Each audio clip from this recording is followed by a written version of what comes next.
Just lastly, before I take my seat, when we were here Thursday, we mentioned that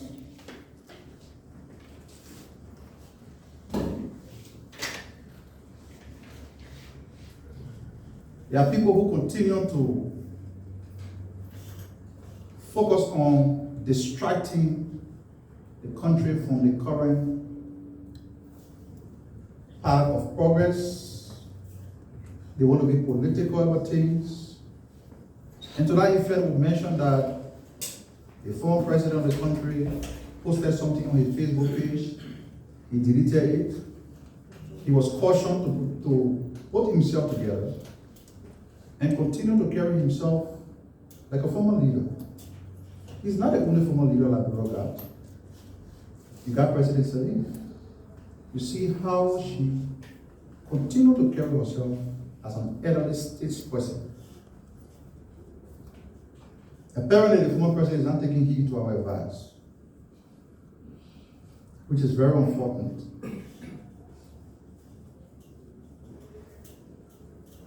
He met with the UN, the ECOWAS, and made these statements. And after he removed the post, he reposted it. To the effect that the current administration is undermining democracy, we are intimidating voters, and that he accepted the result of the election because he respects peace, as if to say he did Liberia in a favor by accepting defeat. Let me say this to the former president, because it keeps coming back. I accepted result because of this. You didn't do Liberia no favor by accepting results. You were given a bloody nose in the election, where your government stole millions of dollars from the central bank, thinking that it would buy the votes of the Liberian people, and in the end you were defeated. You have to sit and lick the wounds that you sustained from that defeat. Nurse your injuries and dust up to move on. But if you are stuck in that state that is leading you to falsely believe that by accepting defeat following a desperate performance in the election, you did the country a favor, you're making a mistake. It was not optional. You had no option. The stolen wealth could not save you. The intimidation against political opponents could not save you. Liberians braved the storm. They defied nature and moved into history. It would seem to me that the former president also needs to be reminded about some of the things that constitute undermining democracy. So let me just remind him, and I need your own divided attention. Mr. Former President, democracy is undermined when you finalize the illegal removal of the Chief Justice or an Associate Justice of the Supreme Court.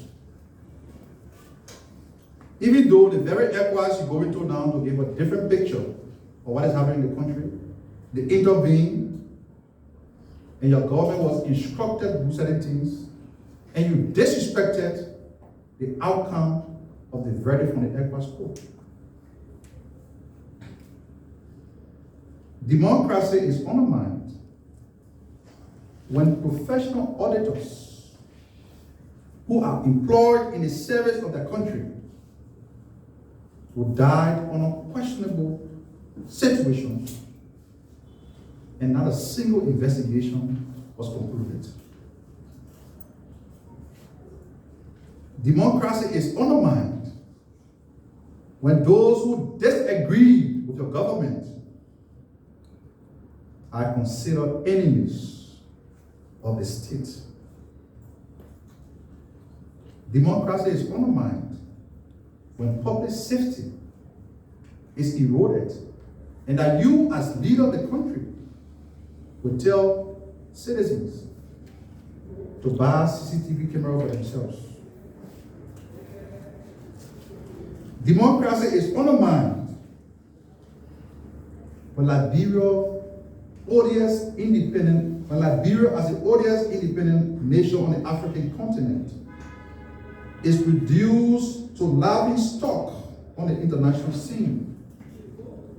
When our passports were being sold to criminals and drug dealers across the world.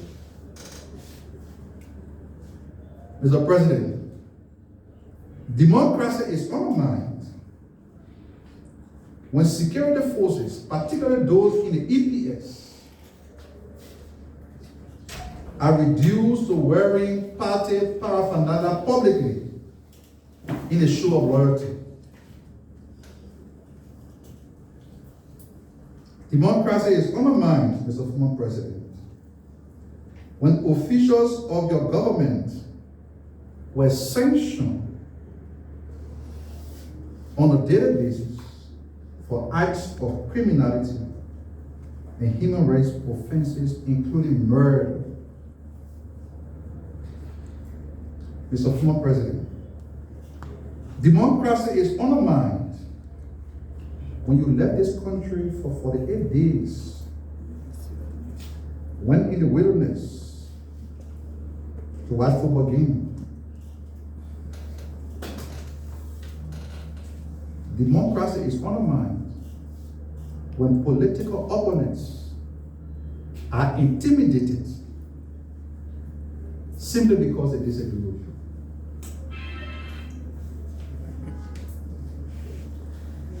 We have to remind these people the country has moved past the dark era where there was no respect for the rule of law, where people will leave the street at 6 o'clock because they don't support your political agenda. Look at the country 1 year on. We are all moving together. People who work with entities of government are not being witch hunted because they support the CDC. Here at the very Ministry of Information where we are speaking from, there are people who are visible in the campaign. They have been witch hunted. So what is the former president talking about? Maybe those who are involved with fast-checking in the media, they have to reach out to the former president, because from all indication, he's existing in the state of utopia, and he needs to be reminded that the reality on the ground have changed. There's a new sheriff in town. There are groundbreaking development taking place across the country. The central bank is operating independently. How many of you don't know that in the last 2 months of the administration, it took $83 million from the central bank? Today, this government is paying back what they took for the central bank. The commercial banks. Who broke down commercial banks? You have a government today that has ensured that all these commercial banks are properly liquid, so that you can give you a check and the check comes back saying no sufficient funds.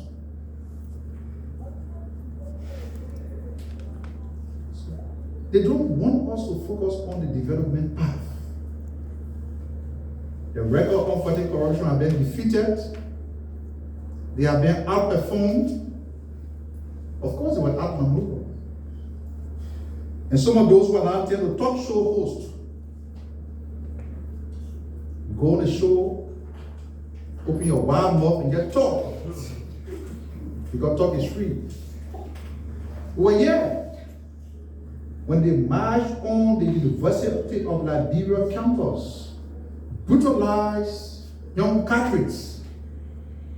On what grounds? Because people disagree with you politically. Took these people on the university campus, and you were parading yourself like the day Halo conquered Paris. You want a university campus. You brutalize students. And as a result, they pay you back. You were defeated. You now turn to a regular talk show commentator. And you think your voice is making any impact? You think these people have forgotten? We want to be responding to some of the things that they are agitating in the media. The country is challenged. Today we are here discussing salary top-ups for civil servants. Who reduced civil servant salary? In the name of harmonization. Apparently the former president has a memory span that can be compared to that of a mosquito. So when I hesitate to keep reminding him, the country democracy is flourishing unlike in time past. The pendulum of power shifted. There is a new sheriff in town. No more business as usual. And those who looted the covers of this country on an industrial scale will account for it. Samuel Tuwe will not be the last person, he will not be the first person. The asset recovery team is investigating. They are concluding some other investigation. And they will come here to announce the names of people who will be indicted. Not for building schools, not for building bridges, but for stealing from the country. They entered government, they couldn't afford rent for 2-bedroom apartment. They left government with multi-million-dollar properties across the country. They are here. We know them. And when the government tried to set the record straight and lead by example, go after people who stole from this country, you think you can come back here and use your democracy cliche to distract us? You are wasting your time. Is that DG?